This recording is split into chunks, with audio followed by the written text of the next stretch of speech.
Usa ka pagtuo, usa ka tingog, usa ka katawhan.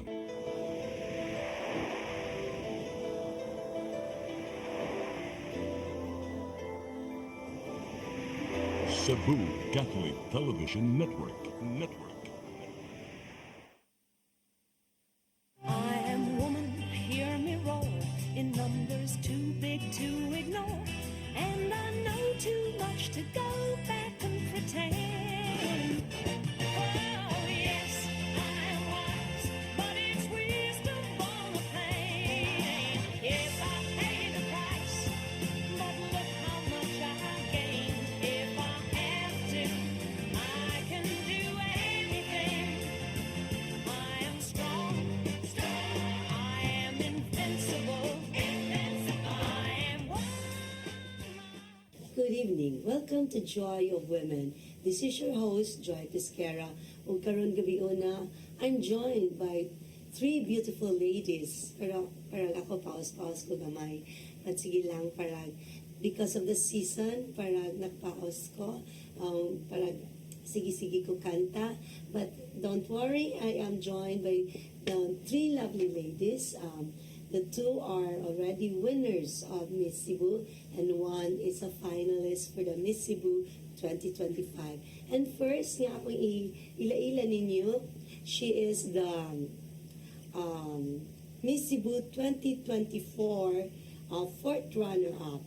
She is an architect by profession. She finished architecture in the University of Santo Tomas, and she has her own firm. Yeah, mga ato mga Miss Cebu, they are all mga accomplished women. So first, she has her firm, the Shine Design Studios, atong himamatan, atong fourth runner-up of Miss Cebu 2024, architect Shaina Michelle Reves. Good evening, Shai. Hello, good evening. Thank you for having me here at Joy for Women. I'm so flattered to be here. It's such an honor. Yes, thank you, Shai. And our second guest, she is a registered nurse. Wow, she just recently passed the board exam, which she took last November 2024. And she is our first runner-up of the Miss Cebu 2024. Let's all welcome Jewel Divine Uy, or Judy for short.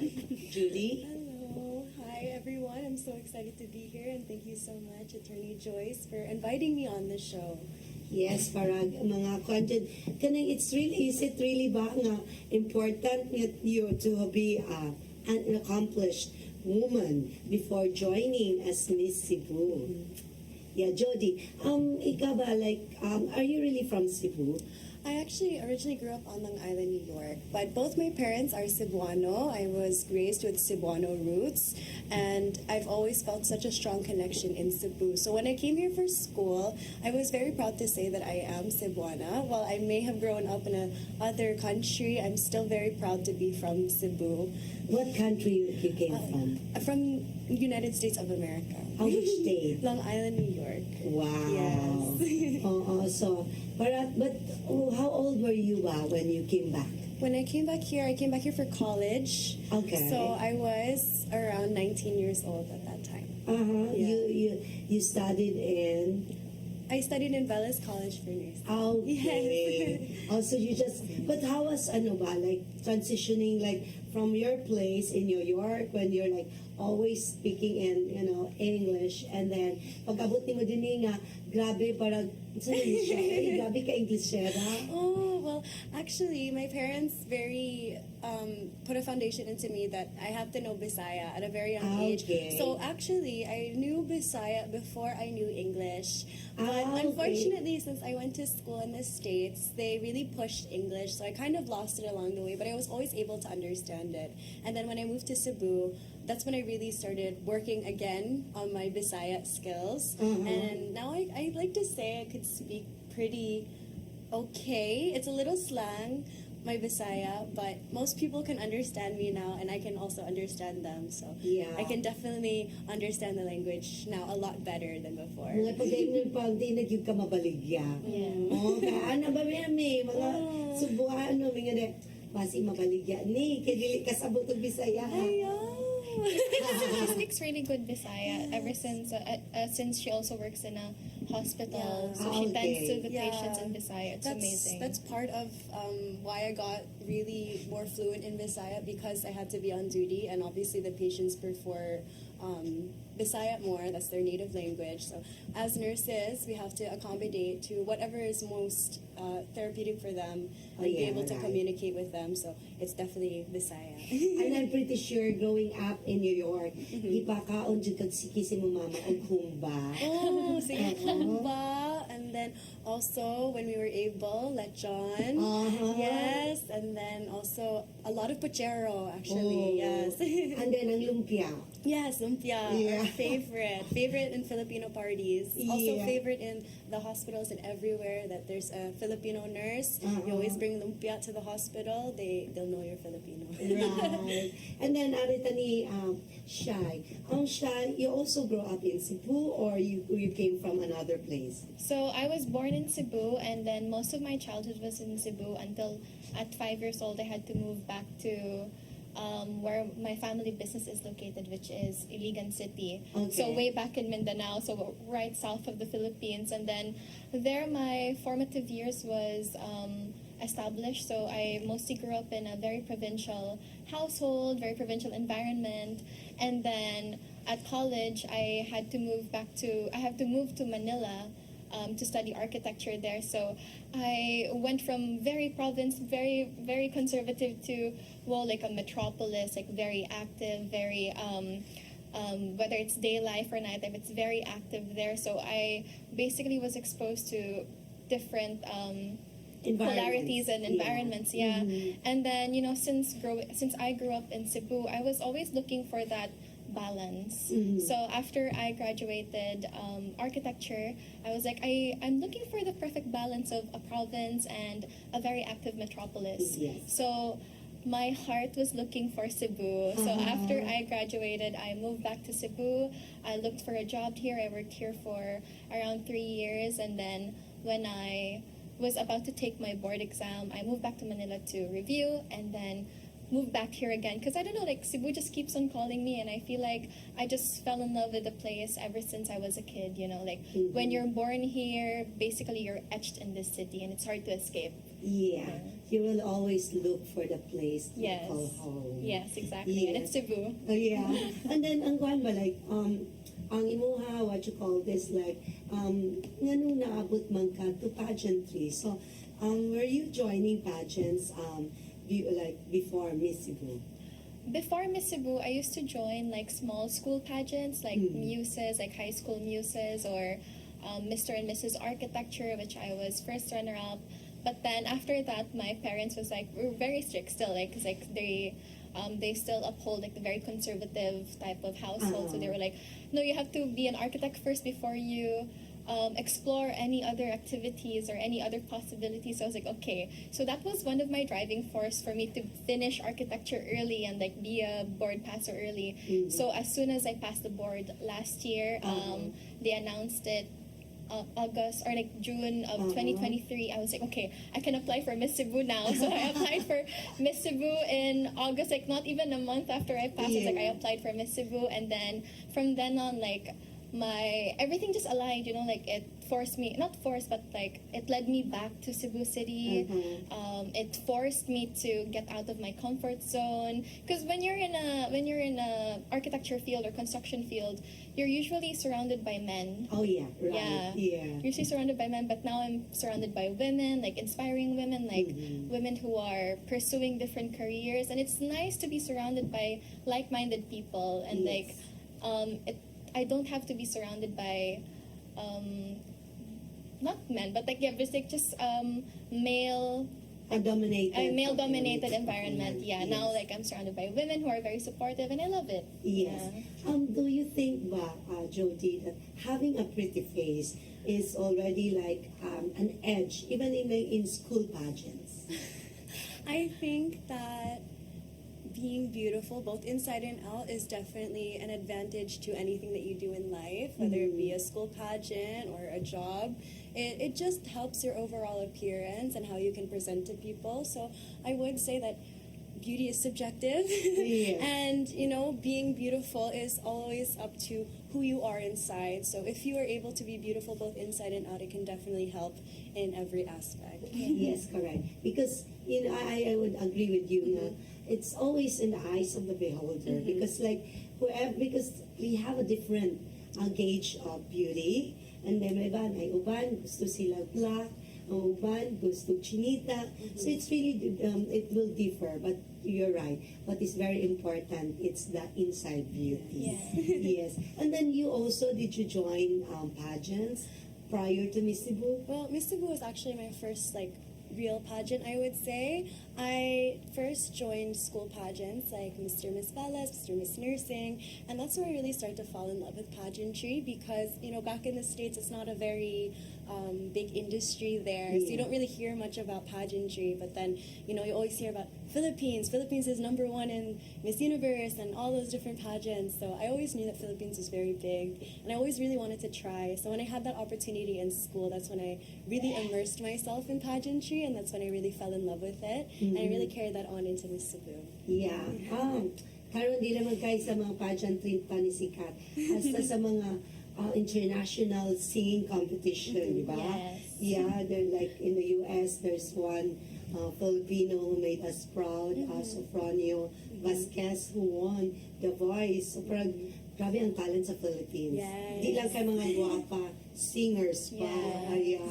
But then what do you learn about, some people would just think mga, it's just a display of beauty. Diba nga? Although, mananaw sila, but there are also some people who are skeptics about pageants. Why, really, what do you gain from joining pageants, Shai? You gain a lot. You gain twice as the person that you entered. Mhm. Because when you initially enter, you are comfortable with yourself, but now you're surrounded by, let's say, 12 or 24 other women that now you have to step up and prove to yourself that how am I more unique than them? How can I show up to be more proud and confident of myself? So then you start to see your strengths and your weaknesses, and when you see that, you work on them and you embrace them too. So when you enter a pageant, it's not only showcasing your beauty, but showcasing who you are on the inside, whether you're carrying yourself with your career, you're carrying yourself with your values and your beliefs. When you enter a pageant, you gain a whole other person and you become better. Yeah.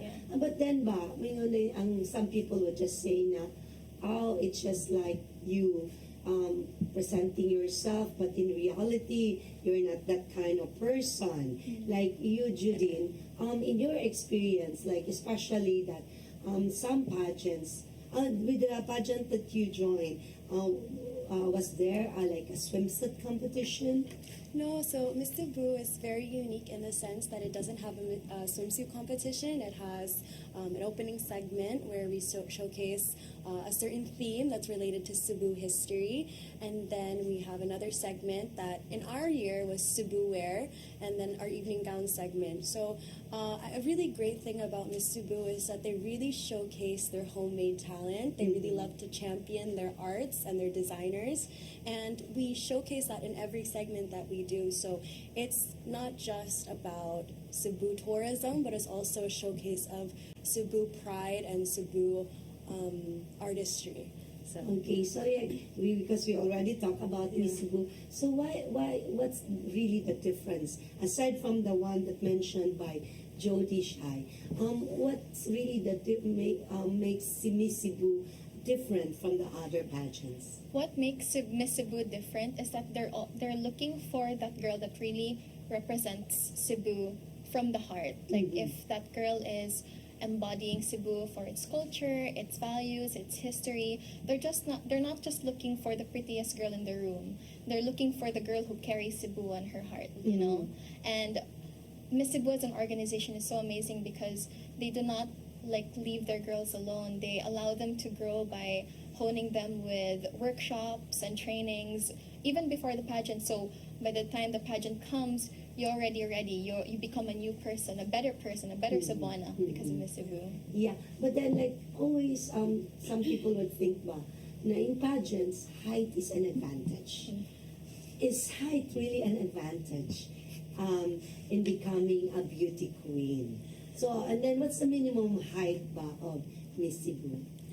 Miss Cebu, the minimum height is 5'3". Okay. And I feel like Shannon and I can relate a lot because we were candidates 1 and 2. And if you're not aware, Miss Cebu goes by height order in numbers. So 1 and 2, Shannon and I are the small girls. Yeah, we're the smallest. But you know, I don't think that that's a disadvantage in our case because we were really able to set the standard for the other candidates when we were coming out. But in general, I think that unfortunately, there is a certain mentality that you have to be tall to do pageantry, but I really don't think so, that pageantry is becoming more inclusive, and pageantry is also not just about how tall you are and the physical aspect, but it's about what you can bring to the table. And if you have that passion, you have that drive, and you have that willingness to show your advocacy and advocate for others, especially in pageantry, you can definitely go very far. Yeah, but I would agree with you with that, Jody, because like even you're small, but then with your aura, it will make you taller. Yes, exactly. Yes. So the remaining inches that are not there, it makes up my aura, so it's okay. Yeah. But daghan pa ko pa nga mga questions niyo, but po sa tapipila ka kayo nito. Stick with us.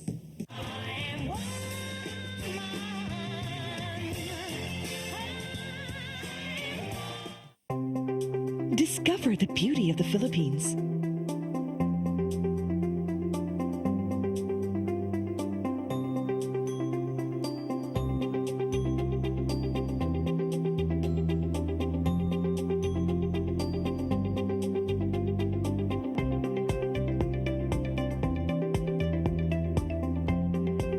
With Philippine Airlines, the country's flag carrier.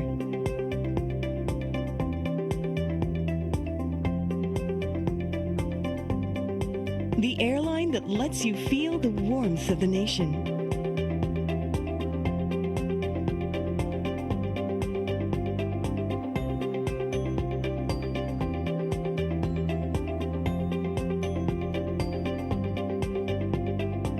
Mabuhay!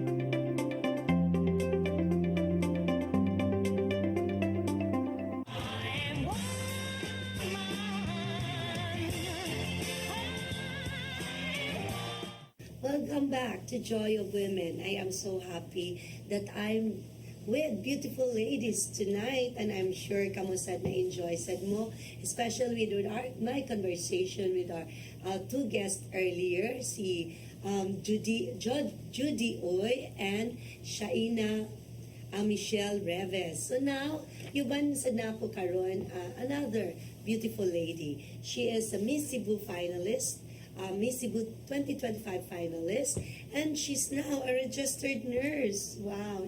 Pareho siya ni Judy. She just recently passed last November 2024. And then, atong himamatan, atong third guest for tonight, Shanara Eve Alo. May gabi is Shanara. Hi everyone. Hi attorney. Thank you for having us here. So excited. Yeah. What's your nickname ba? Shan Shan. You can call me Shan Shan. Shan na lang. Ha? Shan, Mas yeah, Shan. cute. Bitaw si Shai and Shan. Bitaw, or para gisod kay Mingo ka, Nara. Nara tree. Yeah. Bitaw. But kung gusto ka para mingon gayon ka impact, oh yeah, Nara. Okay. Nara. But you know, unique imong name, Shanara. Shanara. Where, asa man na nakuha sa mong parents? Actually, I don't know, attorney, kung asa. Pero I think it's from a book. Aha. And then I have Shanara Eve. I have it because I was born on the December 24, Christmas Eve. So Shanara Eve. Okay. So, the eve of the Yeah, Christmas, Christmas. na nagiputangan kag Eve. Yeah. Are you really from Cebu? I was born and raised in, I was born in Bantayan Island. Mm-hmm. And then my parents were still working here sa Cebu. So at my first year kay na ako there sa Cebu jud. And then Okay. I moved back to Bantayan because my lola wanted me to grow up there. Bantayan Oh, Island. Bantayan Island. Logi, wapa ko ka suroy o Oh, Bantayan no. Island. Pero ikaw nagi magdala na ako Yes, dito. attorney, let's go. Yeah. Bitaw kay I really heard a lot about how Yes. beautiful Bantayan Island is. Yes. But which municipality? Bantayan, Municipality of Oh, Bantayan. Bantayan. Yes. Yeah. So, bitaw kay parang daghang kay mga beautiful beach diya. Yes, Oo, of that's course. good. And then ba, sa like imo ang growing up, kuha na ba gyud ka ang joining pageants? Yes, because my mom used to join pageant when she was still young.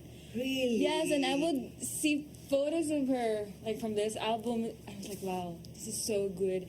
And she looks very beautiful, and I just want to be like her. So I joined pageants Because of your because of my mom. mom, and I never thought I'd fell in love with it. Actually, it's not just because like of the glitz and glamour and everything about that. Actually, what I love the most about pageantry is like the people that you met Okay. during that journey. But how tall are you ba? I'm just 5'4", 5'3". same as- And your mom is, how tall is your mom? She's about 5'6", so she's tall. She's taller. Yeah, she's taller. Yeah, but pwede pa ka mo Yes. taller than your mom. No, wala na. Di close na. Yeah, but the good sad na your mom is also into pageants. Is she encouraging you as well to join pageants? Yes, she does, but she always wants it to be like my decision talaga. Parang, para gusto lang dyan niya, attorney na kanang, kung unsay gusto nimo, you can do it, and I'm just gonna support you. That's for both my mom and dad. Okay. Ay, pero ba, kay nungdong ko Bantayan, di ba ang Bantayan, you have different dialect? Oo, Yeah. Lahi. Yung ang mga bata, how is it called ba?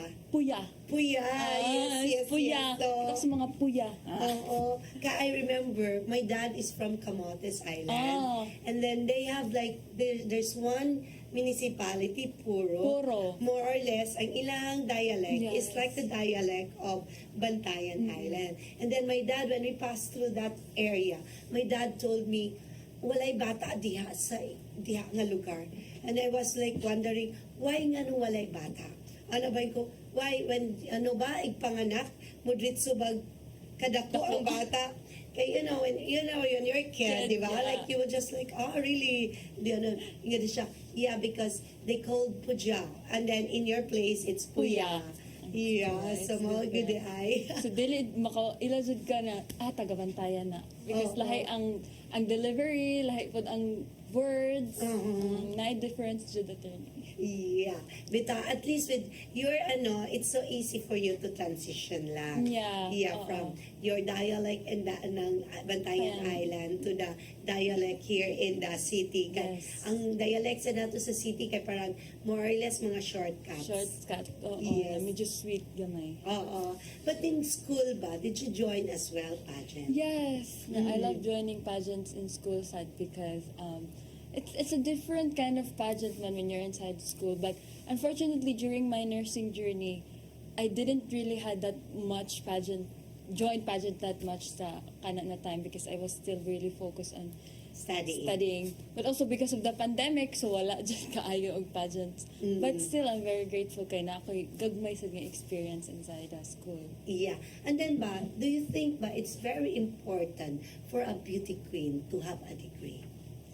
It's very important for a beauty queen to have a purpose. A Okay. degree is just a bonus for me. Mm-mm. It's very important for a beauty queen to have a cause to empower every young girls also around her.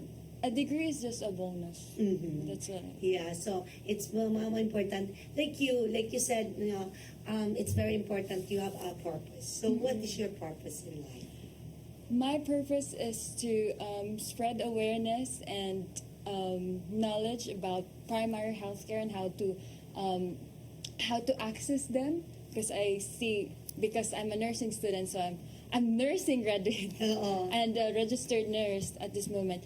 So sa kadaghan namong mga community nga giadtuan makaingon jud ka nga despite sa kanang efforts sa government to provide healthcare, quality healthcare, there is still a lot of people na dili jud makabaw na naadaying ani ng mga services. So as for me, that's my purpose. I have to spread awareness and help others to know about these healthcare services that they can acquire. Yeah. Parang magtanaw ko nimo, Shanara, wa pa ka naanad nga nurse na ka. Lagi! Dapat maanad na ko. Oo, kay parang I'm sure you're still Yes. feeling very young. Still transitioning po sa Yes. bago nga role. Yeah, but I'm with you with that. Nga, it's very important for people to know that there are Yes. mga services, health services that people can access through the government. Like even for here in the city of Cebu, our health centers are well equipped. Tong doctors and nurses are well trained, and then our hospitals, they can go there, and then munatay gitawag og zero balance. So Yes. even may nga na ang sa CCMC and then sa Vicente Soto, they can avail of this zero balance. So mo bitaw no, you're right nga pang uban nga di na mo adto hospital kay hadlok sa bayranan. Yes. Oo. Then adto na noon sa serious na noon kaayo nga parang wala na noy para pag it's a like end game, no? Yes. Nga, di na noon maingon nga pwede pa unta tung matambalan pero di matambalan na. Di ba? Yes. And then you now as being a nurse. So unsa may mga are you planning to work in the city or you will go back to Bantayan Island? I would love to go back to Bantayan Island.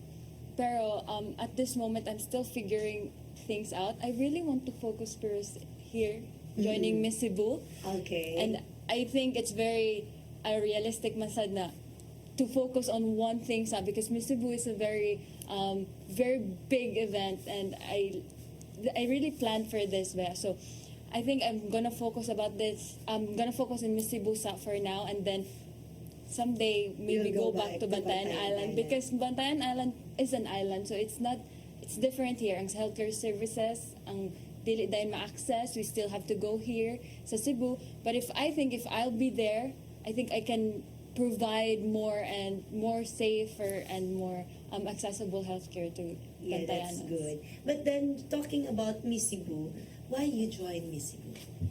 Actually, attorney, I saw Miss Cebu came back after 6 years, if I had to say. Yes. 6 years, right? So I saw it on Facebook and I was like, wow, I want to join, but because of the pandemic, I wasn't here in Cebu pa.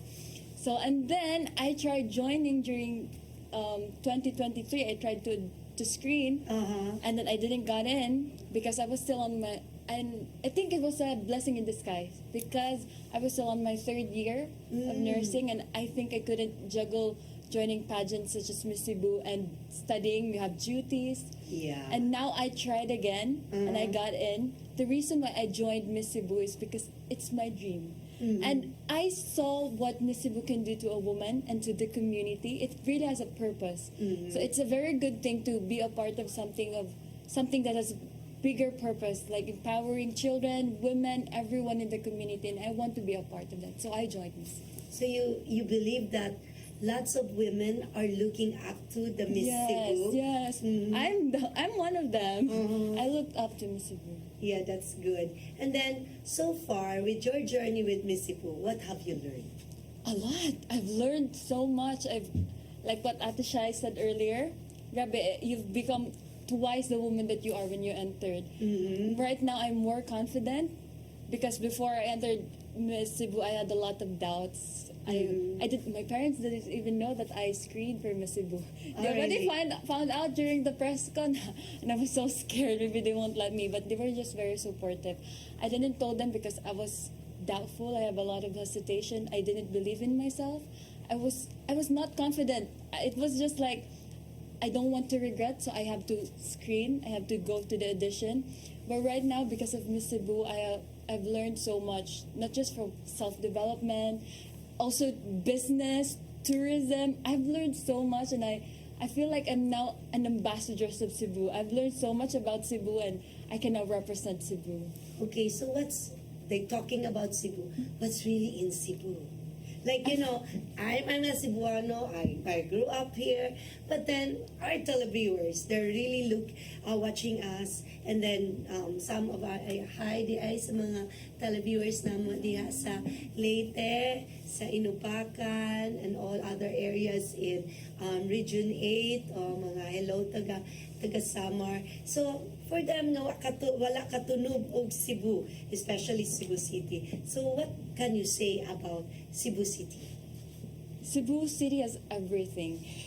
As in literally everything from the highlands, the coastal area, the modern buildings, the urbanized place. It's a mixture of everything. You can really feel that it's not just, it's like traditional and then at the same time modern. It's everything that you can find in the world. So I think you should go here in Cebu na, guys. Yeah, just the same thing that what Shai had mentioned, that it's just like a balance. A balance Yes. of like the quiet moments. Yeah, Yes. when you go to the mountains, and then if you want to have fun, you go to the metropolis. Yes. mhm. It's a mixture of everything. Yeah, and then what else have you learned about Miss Cebu in terms of trainings? I learned so much. Like I learned how to become, like confident about myself, and then I learned how to balance time.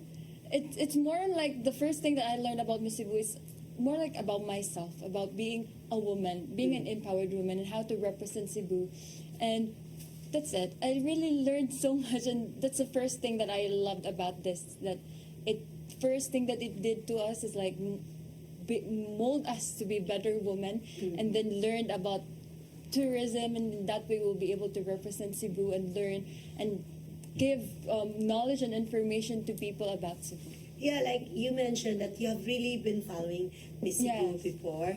Who among the Miss Cebu winners, past winners that you look up to? I think I know them, and because they're Miss Cebu, of course. But right now, the only Miss Cebu girl I've met is Zoe, and I love her.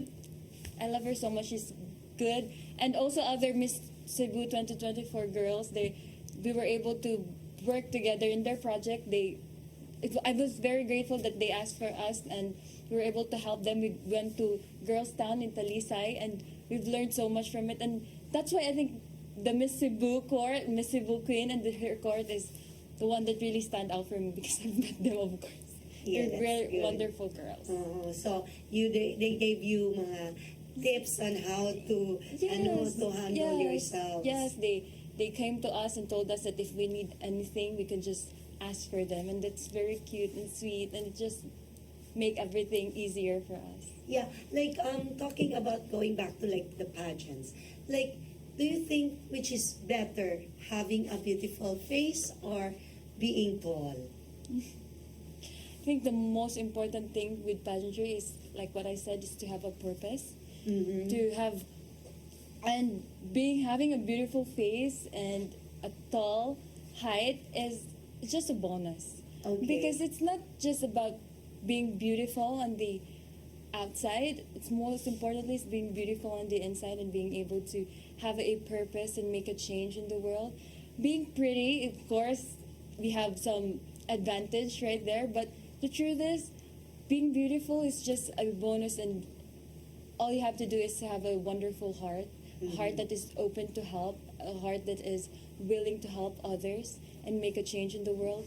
That's it. You can be a beauty queen. You can Yeah. always be a beauty queen. Yeah, Shanara will take a pause for a while. So, kamo diha, parang, I'm pretty sure, daghan pag yun kayo mong may bawaan, gusto may bawaan. About how to join Miss Cebu, what's really there in Miss Cebu, and asa ka na to makita ang mga finalists sa Miss Cebu 2025. Pause for a break.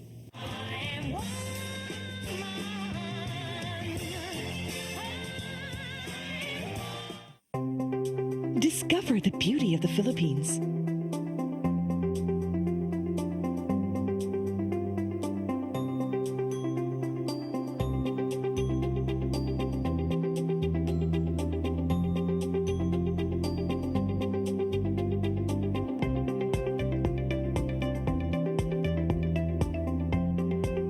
With Philippine Airlines, the country's flag carrier.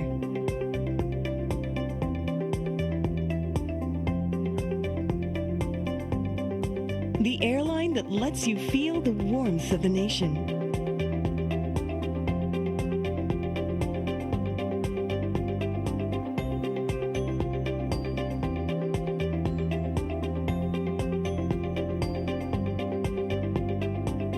mabuhay.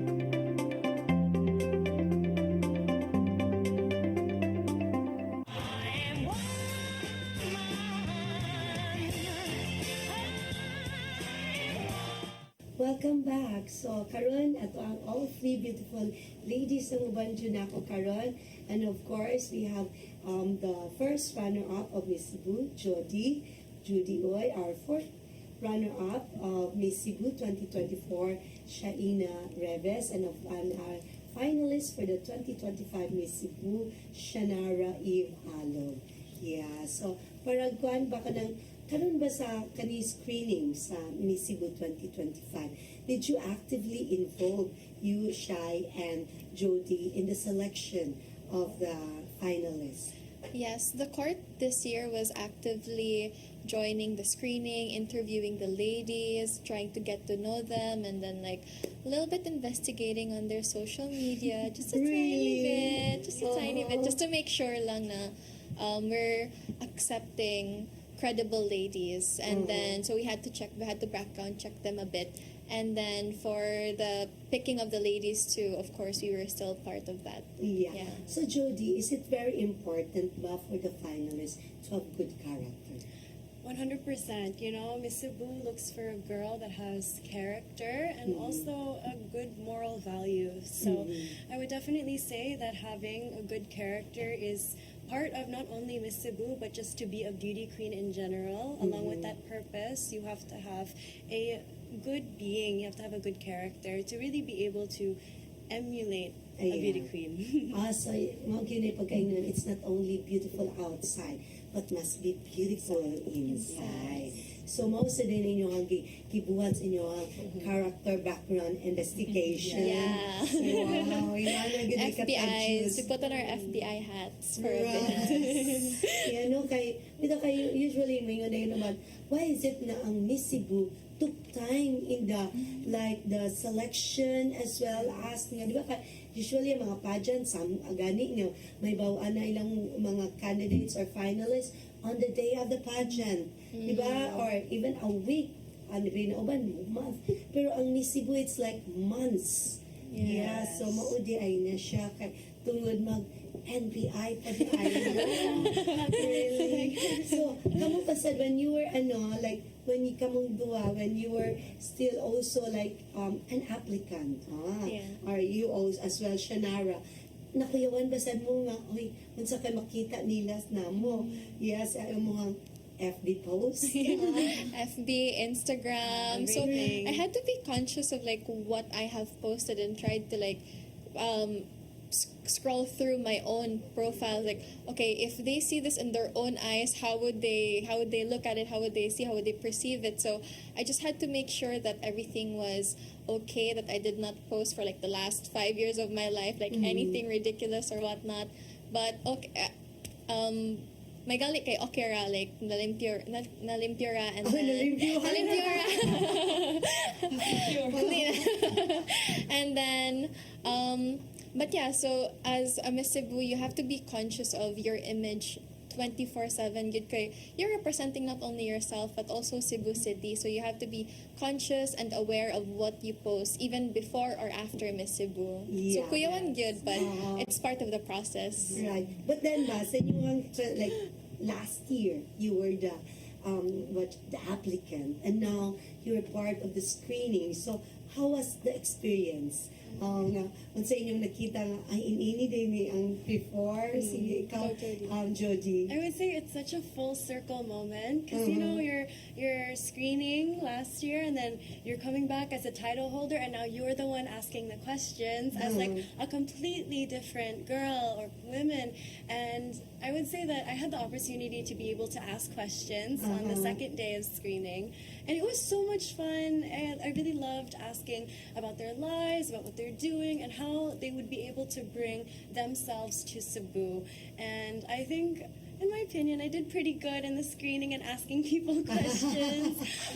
But you're the other side of the table. Yes, the other side of the table. So you really got to see what the judges are looking for, and the organization themselves had so much trust in us to be able to give our opinions about the girls and who we thought should be able to make it to the next round of finalists. Yeah. Yeah. But you, Shanara, when you had your the selection process, sa kapila, di ba, how many days that we have the selection? 3 days. 3 days. Yeah. Ikaw ba, Shanara, kapila, sa ano sa mga ka ni-appeal sa pag-interview? Of course, because I really wanted to join Miss Cebu. Pag first day, Of did course, they did. But I was like second to the last. Pero pag first day hapon ko, because I just came from a review that time. I was very scared. I think I wasn't prepared at all. And then when I entered the room, like there were a lot of pretty girls, and I was the only one who was like didn't really have the makeup. I just did my own makeup, and I didn't even know how to put makeup on. And it was just so scary for me. And then, ang imo pang memorize nga questions, Oo. ka ang question para board exam. Board exam. Na-prepare. Yeah. Bitaw, no, kay something, nana ba nga, like, you're preparing for a board exam, like you, Yeah. and then, human, mo appeal ka o question and answer pageant. Then, Yes. may nagtatug ang question nga, what's the meaning of anatomy? Yeah. So, like ikaw said, di ba, at that time you were also reviewing. At the time of Miss Cebu 2024, I was 4th year, so I was on duty, but then during the screening, I was already reviewing for the board exam as well as Shanna. Yeah. Okay. So, and then with all the beautiful ladies, especially now, we also have lots of, like the 12 finalists are equally beautiful. Yeah, so with the mga beautiful ladies, what did you do to make you stand out? Actually, right now, if you meet all the ladies, they're all beautiful, not just outside, but inside. I love all of them, and we're pretty close right now. We're group, grabe kaya mo friendship, and everyone is mothering. Like, we take care of each other. Yes, and to stand out, just be yourself. We are all different. We have all unique assets, but you have just to be yourself. That's the only thing you can do. Yeah, right. Bitaw no kay like unsay pa nga nini nga maasay ako nakita sa mga Miss Cebu in the past, like OMG, gamay-gamay ra kong magwang ninyo. But you know, kanang makita gid na ako the closeness of the ladies, and even after the pageant, they remain close friends.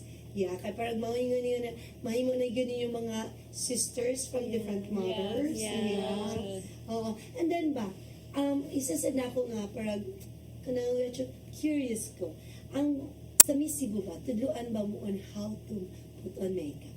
Yes, we have different workshops, how to dress up, how to walk, how to talk, and especially makeup. Kay you have to present yourself well man to the public because you're Miss Cebu. So that's one of the trainings good. Iyo, parang mapiltingin kong Miss Cebu, parang mag-train sa kapatana.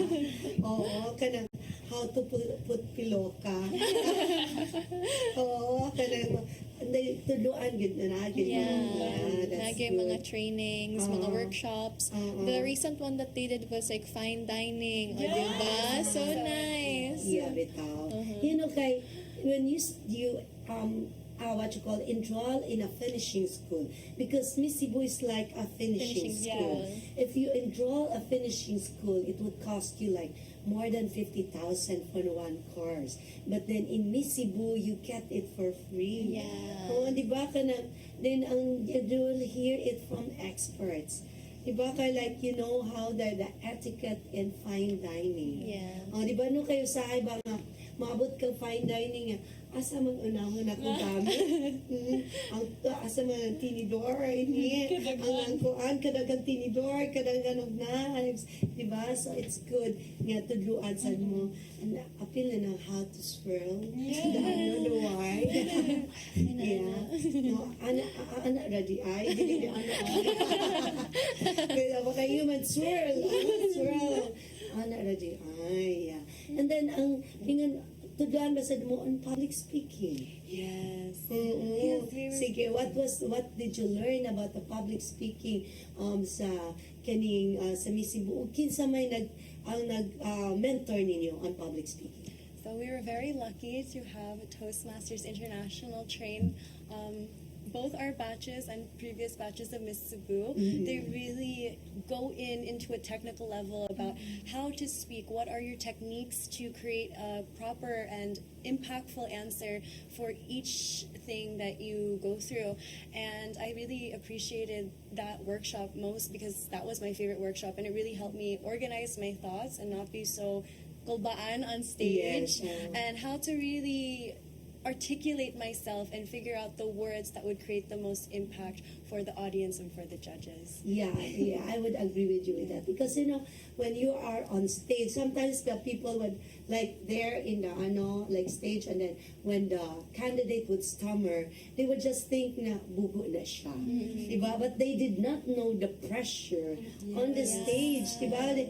Even just ako, I trained like in high college na kanang effective communication. And then by just standing on stage for 15 minutes and not doing anything, it was really like, you'll be like trembling, diba? Like if you are not trained, you will be trembling. But then that's why ang kanila mga candidates daan and just standing there, it's even like it's a very like a difficult task to do. And then ang pagtubag pag yun sa question nga, you don't even know what will be the question. Di ba? Nga ka na bang,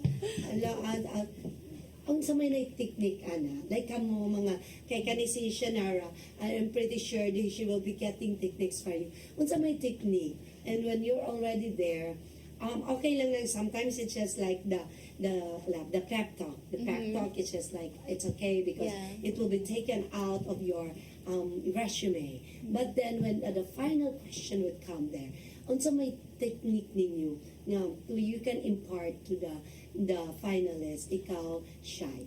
For me, when you're encountered by a question, always run with the first idea that you have in your head, because there's no time to think about something else. So if they ask you a question and then the first idea that comes, just go with it. And the next sentence that comes out of your mouth should be anything that supports the first idea. And then you close it with a bang. Yeah, just keep your idea short and concise. And it helps when you have a lot of experience and opinions prior to the question, because then you're able to speak more authentically. Nga dili bitaw ka nang memorize and then copy paste imuhang answer. Okay, and go with about world peace. At least imuhang answer kay more honest ba, from the heart, kay you've experienced so much, you've already formed your own opinion. That's why important kay nang actively ka mo read o update sa imong self sa mga news, kay para if they throw a question at you, kabalo ka, like dili ka ma-shut down on site. Murag, you know what to say because you've heard about it, you've read about it, and run with that idea. Kanibag, Jody, is the kanang question and answer, is it time bound? Is there like a time limit for you to answer your question and end your answer? Yes, so in Miss Cebu, I believe it's around 30 seconds for the first question and answer and the final question and answer. And in my experience, I would definitely recommend to stay within the time limit because it also shows that you respect the rules of the pageant, and also that you're confident what you have to answer, that you don't have to continue speaking over the time limit. Kay like sa ako sa mga experience na sa mga na dungan sa nako ba, kay naiuban na they memorize kanang para pang ending na yun, the silver lining, mga ganon, mga copy and paste. Copy and so paste. did you also come up with like what should be my best end of my statement? Naghimo ba mo ana or kuan gyud to nga say tawag ana from the heart? From the heart. Ikaw, Jody. I don't think there's anything wrong with memorizing certain answers, but it should, instead of memorizing, it should be more about familiarizing about what you should think you should say in a case that a certain question that you've been preparing for comes along, because it is part of your preparation in Q&A. So I don't see anything wrong with familiarizing. Familiarizing an answer. But for me, I definitely had a couple lines that I did remember for the pageant that I could improvise on depending on the question and my answer. But yeah, I don't see anything wrong with memorizing or familiarizing that. Yeah. Para sa din na siya sa kanang mo take a board exam. Yeah. Stock knowledge. Yes, stock knowledge. You have to really, okay, kamo nakapasar naman ng mga board exam. So, important to get a good foundation. Yes. Yeah, that you understood what you are really into. You have a good foundation. Because like, even in board exams, di mo ma-memorize tanan. Yes. Diba? Kay, you're right, Jody, that you just have to be familiarized and everything, and then, pwede dayon mo ma-improvise. Yes. But before sa mo pa dayon, mo pause at nagpipila ka pa hinanggang. Stay with us.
Welcome back. I'm pretty sure daghan kayo mong nakatunan sa atong mga candidates kay, what is very important kuno beauty inside and out. But before sa tamo pa dayon, ako sa pasalamatan atong technical team, atong TOC operators, Inay Lopez, Raymark Mirasol, Mabel Brigoli, switcher Brian Incorporado, cameraman Nilo Cabarles, editor Joan Lopez, and our makeup artist for the Katubay. And then magpasalamat sa ni Tatay Dudo ug ni Nay Dayan for always supporting our show, and to our spiritual advisor, Archbishop Jose Palma, and akong co-host, Dr. Lucille Mercado. I'm missing you na. Oo, kay permi lang ko nimo ipasagdan diri. Dita, sige na lang ako nimo ubani kay na ako mga kauban nga equally beautiful nimo. So, na dinhi si Shanara, na si Jody, as well as Shy. And then like kani ang CEBU is of course brought to the people by the Cebu City government through the Cebu City Tourism Commission, as well as the Cebu City Tourism Foundation. And then sa kaning atong mga kani sa CEBU, unsa pa mga activities nga inyuhang atinan, Shanara? Aside from the katong mga trainings, importante bagyod nga mo attend sa inyong mga activities. Unsa pa mga upcoming activities? It's very important jud na mo join sa mga activities because you learn a lot from it. And this coming Sunday, we have an upcoming opening, so exhibit opening in We're having a mall exhibit opening of the beautiful 2025 finalists at SMC Side, G Mall, Robinson's Galleria, and Ayala Center, Cebu. So definitely come there, see these beautiful 2025 finalists, and see what they're all about. Yeah. And then ato sa dayo nga, ako na lang sa imong pasahon nila mga sponsors o ang Cebuano Society of Canada. Ay, grabe ang winners karon sa Miss Cebu. Blessed kaayo kay naanay ni offer nga round trip ticket with accommodation to Vancouver, Canada. Wow. Pero mo na dyan mo appeal na mo sa Bali. And then, ang Kwansad, ang iconic mall. Yes. Ang sponsor ninyo sa katong trip Sa ninyo. Hong Miss Kong. Mabel. Yes, Mabel Padilla. Ang inyong sponsor sa Hong Kong trip. And I'm pretty sure ang mga winners said for the 2025, they will also have a Hong Kong trip. So, kinahanglan maning kamot ka siya na ara. And then, of course, ang Omoda Jaico Cars. Wow. First time ever that the Miss Cebu, a winner will win an e-car. An electric car. Wow. Pramingon ko. Nanuwa man ko ni appeal o pat ko anon. Beta, nilampas na ko sa age of, pilag inay ang Limit at 25. 25. I'm sorry, I'm already 26. Wala ko pwede succeed sa first time ever nga mga kadawat o car ang Miss Cebu. It's an electric car by Omoda Jaico Cars. And then, kanisan ang Diamond. Mga Diamond sponsors. Of course, nasan ang Waterfront, Cebu City Hotel and Casino, and then ang sponsor sa Crown, ang Oral Galleria and Oral China. Kaya I heard from the project chairperson, Phil Rodriguez, that the Miss Cebu 2025 will have a new crown. Wow. Wow, parang grabe So ang 2025, no? exciting. Kaya Yes. aside from a trip to Canada, na pag-car, and then a new crown. Yeah. Yeah, and then of course, ang sponsors sa nila ang Ayala Center, Catalina Limousine Service, Gmail Cebu, ang Knapsack Dancer Studio. Mao ba ni ang tigtidlo ninyong sayang, no? Yes. Oo, og asa sad mo gitudluan og rampa. Is it really good nga gitudluan gyud mo how to walk? Oo, with the matching tuyok-tuyok. Yeah. Di ba, no? Kana sad, ang ako na-miss. Nga naman ko nagpa-train sa Miss Cebu. Yeah, and then, ilasad ang sponsor, ang Macy's, and then, Mad World Media, One Fine Pictures, Skin 911. Appeal sa napasad mo ang mga special skincare. Yes. You're talking to the Miss I Skin was 911. Miss Skin 911 last year, and I was able to garner 50,000 worth of gift certificates from them. Ah, Yeah. so unsa mo gimong nakuha? So I got a facial like every month. I have facial every month now. So that's why my skin is skin and clear. Wow. So, ana nice. gid ay ang mga kuan, mga what you call this, mga benefits out of Miss Cebu.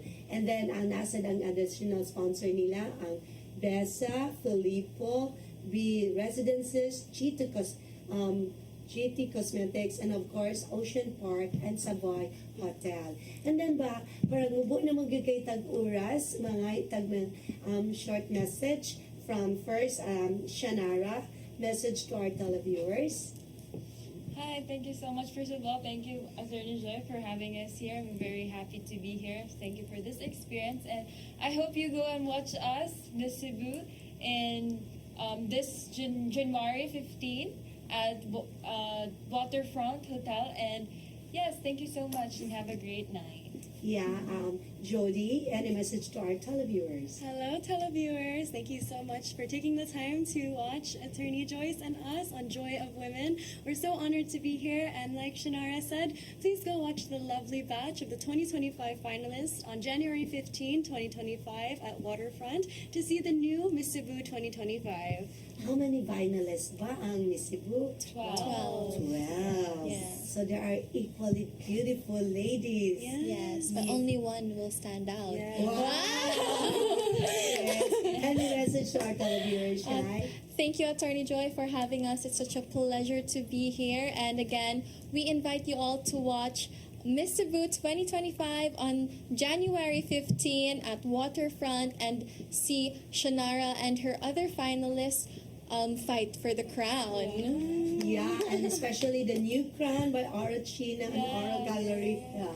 Yeah, para pagingon pa ng mga so much to see the eye for the Miss Cebu, no? As in, I'm pretty sure kamo said, and then there will be tickets ba where they can get tickets? at Waterfront. Yes. Yes, so it will just be announced. Announced, yeah, in the Yes. Miss To be Cebu announced. Facebook page. Please follow us on Facebook and on Instagram. It's Miss Cebu. Yeah. Thank you, ladies, for joining me, Shanara, Jody, and Shai, for being with me for the whole hour. And I'm pretty sure ang atong mga televiewers enjoyed our conversation. And for all our televiewers, thank you very much for joining us for the whole hour. And I'm pretty sure, Kamo said, you learn a lot from our guests for tonight. And for those young ladies also aspiring to become Miss Cebu, maybe it's a lot better that you also see them on January 15, 2025 at Waterfront. So thank you very much once again. See you around. And as they mentioned, it's very important to have a very good foundation. You don't have to memorize anything. You just have to be you have the good foundation, good character, and be beautiful inside. Hear Thank me you. roar in God numbers bless. too big Bye. to ignore, and I know too much to go